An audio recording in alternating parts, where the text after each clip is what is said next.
आज हम लोग बात करेंगे उस नेशनल मूवमेंट की जब लाखों भारतीय गांधी जी के दिखाए हुए मार्ग पर चलकर पूरे के पूरे ब्रिटिश हुकूमत को झुका दिए थे। हम लोग आज बात करेंगे सिविल डिसोबीडियंस मूवमेंट की, सविनय अवज्ञा आंदोलन की। पहले बैकग्राउंड देख लेते हैं। जवाहरलाल नेहरू जी प्रेसिडेंट बनाए गए लाहौर सेशन ऑफ कांग्रेस के ईयर 1929 में। इसमें गांधी जी का सपोर्ट था क्योंकि वो चाहते थे कि जो युवा हैं देश के वो एक्टिव पॉलिटिक्स में पार्टिसिपेट करें। अब जब नेहरू जी प्रेसिडेंट बनाए गए तो उन्होंने जो है देश को संबोधन किया। उन्होंने उसमें कहा कि मैं चाहता हूँ कि सभी भारतीय जो है इस आज़ादी की लड़ाई में जो है पार्टिसिपेट करें। सभी लोग अपने घरों से निकले, अपनी तरीके से वो लोग इसमें पार्टिसिपेट करें। उन्होंने ये भी आगे कहा कि लेकिन हमारा मकसद सिर्फ लिबरेशन, सिर्फ आज़ादी नहीं है कि हम लोग ब्रिटिश से आज़ाद हो गए, दैट्स इट। नहीं, हमको और भी चीज़ों को भी देखना है। जैसे कि जो देश में इनइक्वलिटी है, जो देश में इंडस्ट्रियल एक्सप्लॉयटेटिव पॉलिसीज़ हैं, ये सभी चीज़ें जो है हमको देखनी है। क्योंकि जब तक हम लोग जाति, धर्म, ऐसे कई सारी चीज़ों से तो बंधे रहेंगे तब तक हम लोग असल में आज़ाद नहीं हो पाएंगे। उन्होंने लोगों से ये भी कहा कि हमें जो है लेकिन ध्यान देना है कि हम सारी चीज़ें जो है, आज़ादी जो है हम लोग पीसफुल तरीके से लें, हम लोग शांतिपूर्वक लें। वहाँ पे कुछ डिसीजंस भी लिए गए, जैसे कि जो है वहाँ पे डिक्लेयर किया गया सबसे इम्पॉर्टेंट चीज़ है कि हमको चाहिए कंप्लीट इंडिपेंडेंस, दैट मीन्स पूर्ण स्वराज। ये पहली बार था जब हम लोगों ने डिमांड किया पूर्ण स्वराज की। हमारा अल्टीमेट गोल क्या होगा? पूरी तरीके से ब्रिटिश से आज़ादी, डोमिनियन स्टेटस हमको नहीं चाहिए। यहाँ पर जो है कांग्रेस वर्किंग कमेटी ने जो है सिविल डिसोबीडियंस मूवमेंट के लिए जो है चीज़ों को लॉन्च किया कि इसमें हम लोग क्या क्या चीज़ें करेंगे। जैसे कि इसमें एक चीज़ था non payment of taxes, that means कि हम लोग जो है ब्रिटिश को टैक्सेस नहीं देंगे, हम लोग उनको कर नहीं देंगे, हम लोग उनको पैसा नहीं देंगे। यहाँ तक कि जो है कांग्रेस मेंबर्स जो कि लेजिस्लेचर में थे उनको कहा गया कि आप जो है अपनी सीट से रिज़ाइन कर दीजिए, अपने सीट्स को, अपने पद को आप छोड़ दीजिए। और फिर जनवरी 26, 1930 को डिक्लेयर कर दिया गया कि अब से हम लोग इंडिपेंडेंस डे, आज़ादी का दिवस इसी दिन मनाया करेंगे। और कुछ की इवेंट्स थे, जैसे 31 दिसंबर 1929 को रावी नदी किनारे आधी रात को हमारा न्यूली एडॉप्टेड तिरंगा फहराया गया और वहाँ पर स्लोगन लगाए गए इंकलाब जिंदाबाद के। 26 जनवरी 1930 इस दिन जो है पूरे देश भर में पब्लिक मीटिंग्स हुई और लोगों ने जो है पूरे देश भर में शपथ लिया। किस चीज़ की? आज़ादी की। कि अब हमारा जो गोल है, हमारा जो लक्ष्य है वो है कंप्लीट इंडिपेंडेंस। अब हम लोग जो है आज़ादी लेकर रहेंगे। अब देखते हैं सिविल डिसोबीडियंस मूवमेंट। अब आता है सिविल डिसोबीडियंस मूवमेंट। तो लाहौर कांग्रेस सेशन जब हुआ तो वहाँ पूर्ण स्वराज की मांग की गई और महात्मा गांधी ने इशू किया 11 पॉइंट अल्टीमेटम। महात्मा गांधी ने अपने 11 पॉइंट उस समय के वाइसरॉय लॉर्ड इरविन के सामने रखे जनवरी 31, 1930 को। और उस पॉइंट्स में थे क्या? 11 पॉइंट्स के हम, जैसे कि आप अपना जो आर्मी और सिविल सर्विसेज में जो एक्सपेंडिचर, जो खर्च है 50% आधे से कम कर दीजिए। आप जो है अल्कोहल, शराब बेचना तो पूरी तरीके से बंद कर दीजिए। आप जो है रिफॉर्म लाइए, किसमें? क्रिमिनल इन्वेस्टिगेशन डिपार्टमेंट में आप सुधार लेके आइए। आप आर्म्स एक्ट को अलाउ कर दीजिए पब्लिक कंट्रोल के लिए, यानी लाइसेंसिंग राज जो आप लाए हुए हैं इसको थोड़ा सा कंट्रोल में करिए। जितने भी पॉलिटिकल प्रिजनर्स हैं, यानी कि ऐसे लोग जो जेल में डाल दिए गए हैं, क्यों? क्योंकि सिर्फ अपनी डिमांड मांग रहे थे, ऐसे लोगों को आप छोड़ दीजिए। ऐसे ही करके इन्होंने टोटल जो है 11 डिमांड्स रखी, 11 पॉइंट्स रखे महात्मा गांधी जी ने। लेकिन ये बातें ब्रिटिशर्स के द्वारा नहीं मानी गई, तो इसके एवज में महात्मा गांधी ने शुरू किया क्या? Civil disobedience movement. और उन्होंने सिविल डिसोबीडियंस शुरू करने के लिए सबसे पहला तरीका जो अपनाया वो था साल्ट सत्याग्रह। कारण क्या था? क्योंकि नमक कानून जो था, जो साल्ट टैक्स था, वो सिंबल था किस चीज़ का? ब्रिटिश के अनजस्ट और ऑप्रेसिव पॉलिसीज़ का। क्योंकि सोचो, किसी भी भारतीय के लिए सबसे ज़्यादा, भारतीय या पूरी मानव सभ्यता के लिए one of the most important thing है नमक। कोई भी आदमी हो, गरीब से गरीब भी आदमी हो, तो उसके भी खाने में कम से कम नमक और रोटी तो होती ही है। लेकिन आप उस नमक पर भी टैक्स लगा रहे हो, इसका मतलब आपसे ज़्यादा ब्रूटल कौन है, आपसे ज़्यादा ऑप्रेसिव कौन है?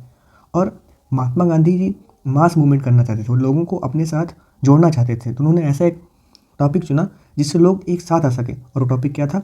Salt tax. Launch of the movement 2 मार्च 1930 गांधी ने वाइसरॉय को इन्फॉर्म किया कि वो 78 मेंबर्स लोगों के साथ साबरमती आश्रम जहाँ उनका निवास था वहाँ से वो जाएंगे डांडी तक, जो कि एक गांव था, जो कि टोटल साबरमती से डांडी तक 385 किलोमीटर्स था। मार्च यानी कि जो है पैदल चलना शुरुआत हुई 12 मार्च 1930 को, 10 दिन बाद, 2 मार्च के 10 दिन बाद से शुरुआत हुई और ये 6 अप्रैल 1930 को कहाँ पहुँच गए? डांडी। और वहाँ पर ये नमक बनाए और उसकी वजह से जो है इन्होंने नमक कानून जो है पूरी तरीके से तोड़ दिया और इन्होंने डायरेक्टली चैलेंज कर दिया किसको? ब्रिटिश अथॉरिटी को, क्योंकि ब्रिटिश इसके पहले नमक बनाने पे, नमक बेचने पे, हर चीज़ पे टैक्स लिया करती थी।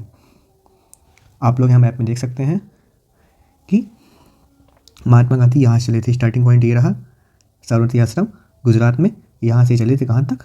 डांडी तक।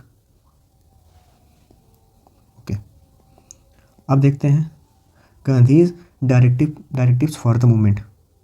इसके साथ ही जो है शुरू हुआ सिविल डिसोबीडियंस मूवमेंट, जैसे ही साल्ट कानून जो है टूटा, और इसकी picket foreign liquid and cloth shop, उसके साथ ही जो है देश भर में शराब की दुकानें बंद कर दी गई, उनके जो विदेशी कपड़े बेचने वाली दुकानें थी वो भी बंद कर दी गई, लोगों ने मना कर दिया कि वो कोई भी टैक्स नहीं देंगे। उसके अलावा जो उस समय के लॉयर्स थे, उसमें के जो वकील थे, उन्होंने जो है लीगल प्रैक्टिस को बाइकआउट कर दिया, छोड़ दिया। लोगों ने मना कर दिया कि हम लोग जो है कोर्ट में नहीं जाएंगे। कोर्ट किसकी थी? अंग्रेज़ों की।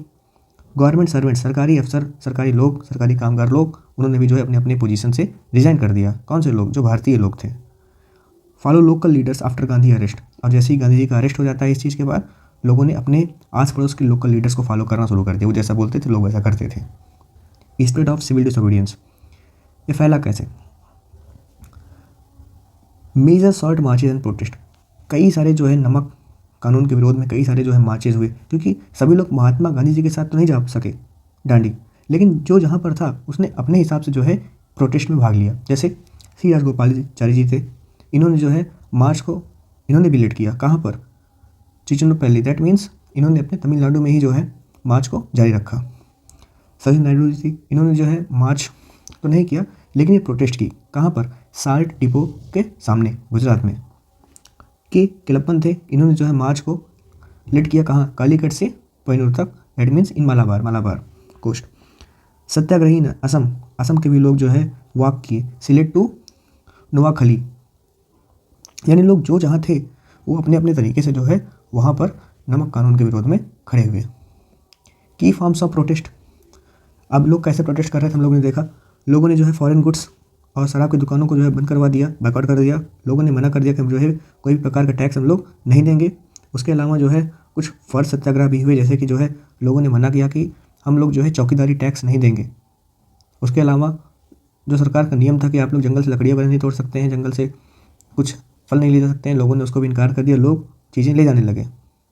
उसके अलावा प्रभात फेरीज लगने लगी, यानी कि लोग जो है सुबह सुबह जो है सड़कों पर निकल जाया करते थे राष्ट्रीय गाने गाते हुए, जिससे लोग मोटिवेट होते थे। उसके अलावा जो है इलीगल पैम्पलेट बांटे गए, पेपर बांटे गए, जिसमें लोग ब्रिटिश के बारे में बताया करते थे उनके काम क्या है। कुछ ऐसे रीजनल मूवमेंट्स थे जो अलग अलग जगह पर थे, जैसे नॉर्थ वेस्ट फ्रंटियर प्रोविंस, यहाँ पर सिविल डिसोबीडियंस मूवमेंट को कौन लीड कर रहा था? अब्दुल गफ्फार खान। इनको एज अ फ्रंटियर गांधी भी बोला जाता है। इनका एक जो है ग्रुप था खुदाई खिदमतगार, जिसका मतलब है रेड शर्ट ग्रुप, इस नाम से भी जाना जाता है। इन्होंने भी जो है नॉर्थ वेस्ट फ्रंटियर प्रोविंस में जो है गांधी जी के आदर्शों को जो है प्रमोट किया। इसकी वजह से British control over Peshawar temporary ended after massive demonstrations, इसकी वजह से जो है जो ब्रिटिश का कंट्रोल था वो टेम्परेरी पीरियड के लिए जो है पेशावर से ख़त्म हो चुका था उस एरिया से। सेकेंड प्लेस है सोलापुर, महाराष्ट्र। यहाँ पे जो है काफ़ी ज़्यादा प्रोटेस्ट चालू हो गए जैसे ही महात्मा गांधी जी को अरेस्ट किया गया। जो टेक्सटाइल वर्कर थे, जो कपड़ा बनाने की फैक्ट्री में जो वर्कर्स थे, वो स्ट्राइक पे चले गए और गवर्नमेंट सिंबल्स वर डिस्ट्रॉयड, यानी कि वो सभी सिंबल्स, वो सभी चीज़ें जो सरकारी सिंबल्स थे, जैसे कि जो है पोस्ट ऑफिस वगैरह हो गई, ऐसी सारी चीज़ों को जो है डिस्ट्रॉय कर दिया गया। यहाँ तक कि उस समय के लिए वहाँ पर एक पैरेलल गवर्नमेंट फॉर्म हो गई। बिहार में भी ये चीज़ें चल रही थी, वहाँ पर भी जो है लोगों ने चौकीदारी टैक्स वगैरह देने से मना कर दिया। बंगाल, वहाँ पर एंटी टैक्स कैंपेन चलाया गया, जिसकी वजह से जो है उनका जो प्रॉपर्टी वगैरह था सरकार के द्वारा जो है छीन लिया गया, जो भी लोग इस कैंपेन में हिस्सा लिए। गुजरात में भी जो है यही सारी चीज़ें चल रही थी, वहाँ पर भी लोगों ने जो है नो टैक्स मूवमेंट चलाया। Reaction to Gandhi ji arrest, अब नेहरू जी का भी उसी समय अरेस्ट हो गया इस सभी चीज़ चक्कर में। कब? अप्रैल 1930 में। इसकी वजह से जो है कई सारे प्रोटेस्ट चालू हो गए मद्रास, कलकत्ता, कराची में। गांधी जी का अरेस्ट हो गया 4 मई 1930 में। इसकी वजह से जो है बहुत बड़ा मैसिव प्रोटेस्ट चालू हो गया पूरे के पूरे इंडिया में। Impact of civil disobedience movement. Civil disobedience movement का इम्पैक्ट क्या था? तो पहला है economic impact, fall in imports of foreign clothes and other goods. अब क्योंकि अब भारत में जो है लोगों ने बायकॉट कर दिया बाहर के सारे सामान को, तो इससे क्या हुआ कि जो सामान बाहर से आया करता था इंग्लैंड वगैरह से देश में बेचने के लिए, वो सारे सामान का इम्पोर्ट कम हो गया, अब कम सामान आने लगा। Reduced government revenue from liquid excise and land taxes. लोगों ने टैक्सेस देना कम कर दिया, लोगों ने जो शराब खरीदना बंद कर दिया, तो इससे जो है गवर्नमेंट का जो रेवेन्यू था वो भी कम हो गया, उनकी कमाई कम हो गई। पॉलिटिकल बायकॉट थे। Election to legislative assemblies were largely boycotted, यानी कि लेजिस्लेटिव असेंबली के लिए जो इलेक्शंस वगैरह थे लोगों ने उसको भी बायकॉट कर दिया कि हम लोग ना जो लड़ेंगे ना पार्टिसिपेट करेंगे, कुछ नहीं करेंगे। Extend to mass movement. Mass movement में जो है महिलाओं ने काफ़ी ज़्यादा बड़े लेवल पे हिस्सेदारी लिया, और ये पहली बार था कि जब इतनी बड़ी संख्या में जो है महिलाएं जो है बाहर आई, उन लोगों ने जो है शराब की दुकानें वगैरह बंद की। स्टूडेंट एंड यूथ, उस समय जो बच्चे थे जो कॉलेजेस में थे, जो उस समय के युवक थे यूथ, इन्होंने भी जो है काफ़ी ज़्यादा अहम रोल प्ले किया boycotting the foreign goods and liquids. Muslims के जो पार्टिसिपेशन से वो थोड़ा वेरी कर रहे थे जगह टू जगह। जैसे उनका पार्टिसिपेशन देखा जाए तो नॉन कॉपरेशन मूवमेंट के समय से अभी थोड़ा कम था, ठीक है, क्योंकि अब मुस्लिम के पास जो है जो उनके लीडर्स थे वो उनको इंकरेज कर रहे थे थोड़ा डिवाइड वगैरह के लिए, वो अलग एक टॉपिक है। लेकिन फिर भी कुछ ऐसी जगहें थी जहाँ मुस्लिम लोग बढ़ चढ़ के हिस्सा लिए, जैसे नॉर्थ वेस्ट फ्रंटियर प्रोविंस, हम लोग को मान में खान अब्दुल गफ़ार खान यहाँ से हिस्सा लिए थे। त्रिपुरा था, नोआखली था, डक्का था, और यहाँ के कुछ वेवर्स वगैरह थे, लोग लोअर क्लास मुस्लिम्स वगैरह थे, लोग जो है प्रॉपर इसमें हिस्सा लिए थे सिविल डिसोबीडियंस मूवमेंट में। ट्राइबल आदिवासी ग्रुप थे, इन्होंने भी जो है काफ़ी बढ़ चढ़ कर हिस्सा लिया। कहाँ पर? एमपी के इलाकों में, महाराष्ट्र और कर्नाटक के इलाकों में। उस समय के जो वर्कर्स थे जैसे कि जो है बॉम्बे, कलकत्ता, मद्रास, सोलापुर, यहाँ के जो भी वर्कर्स थे उन्होंने भी हिस्सा लिया था, और पीजेंट किसान तो हिस्सा लिए ही थे। गवर्नमेंट रिस्पांस, अभी क्योंकि इतने मास लेवल पर चीज़ें हो रही हैं, देश भर के लोग जो है लाखों लोग करोड़ों लोग जो है इसमें हिस्सा ले रहे हैं, तो इसमें गवर्नमेंट, इसमें ब्रिटिश गवर्नमेंट तो कुछ ना कुछ रिस्पांस करेगी ही करेगी। उन लोगों ने अपने रिस्पांस शुरू किए, जैसे कि जो है उन्होंने 90,000 सत्याग्रही वो लोग थे जो सिविल डिसोबीडियंस मूवमेंट में पार्टिसिपेट कर रहे थे। इवन कि महात्मा गांधी जी को अरेस्ट कर लिया गया और जेल में डाल दिया गया। Civil freedom was curtailed, that means कि लोगों की अपनी खुद की आज़ादी को जो है कम कर दिया, घटा दिया गया। Negotiations after Gandhi ji's arrest, Simon Commission report ignoring dominion status fuel discontent. इसके जस्ट पहले साइमन कमीशन इंडिया में आया हुआ था कॉन्स्टिट्यूशन रिफॉर्म के लिए। अब लोगों ने जो है इसको इग्नोर कर दिया कि हम लोग ऐसी कोई भी जो है रिपोर्ट को नहीं मानेंगे। इसकी वजह से जुलाई 1930 viceroy proposed round table conference, इसलिए 1930 में जो है वाइसराय ने प्रपोज किया क्या? राउंड टेबल कॉन्फ्रेंस, गोलमेज सम्मेलन, ताकि जो है कांग्रेस के साथ बैठकर शांति से बात की जा सके। लेकिन कांग्रेस वालों ने भी अपनी जो है डिमांड्स रखी, जैसे कि पहली डिमांड थी कि ब्रिटेन भारत को छोड़ के चला जाएगा। उसके अलावा जो है जो नेशनल गवर्नमेंट बनेगी उसको पूरा कंट्रोल होगा किस पे? डिफेंस, रक्षा पे, और फाइनेंस पे, वित्त पे। And independent tribunal to settle Britain financial claims, और आपने जो भी अभी तक रिसोर्सेज वगैरह इधर से निकाले हैं, जो भी आप पैसा लेके गए हैं, उसके लिए एक इंडिपेंडेंट ट्रिब्यूनल, एक कोर्ट बनेगी जो सारी चीज़ों को सेटल करेगी। उसके अलावा जो है talk broke down as Britain refuse the demands, लेकिन बात आगे बढ़ी नहीं पाई क्योंकि ब्रिटिशर्स ने जो है सभी डिमांड को मानने से इनकार कर दिया।